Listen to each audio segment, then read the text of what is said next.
Hi everyone, দীর্ঘ বহুদিনের ইচ্ছা আমার সেদিন সফল হয়েছে।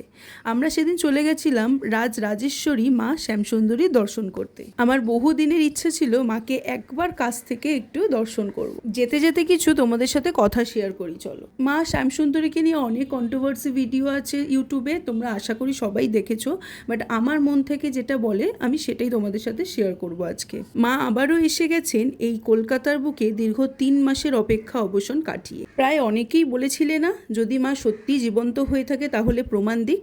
তবে তোমাদের প্রমাণ দিতে নয়, মা তার শত হাজার ভক্তদের কাতর আকুতিতে এক ভক্তকে মা স্বপ্নাদেশ দিয়েছিলেন তার বসত বাড়িকেই মন্দিরে রূপান্তরিত করার জন্য।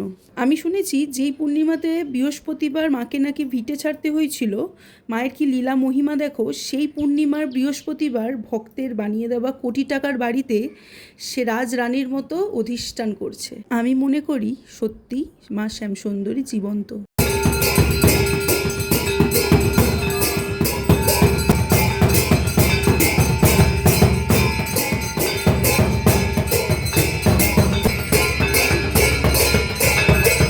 আর আমরা অনেক ভালোভাবে পুজো দিয়েছিলাম। আমরা সন্ধ্যা আরতিটাও দেখেছি, সন্ধ্যা আরতি দেখে আমরা ভোগও নিয়েছিলাম।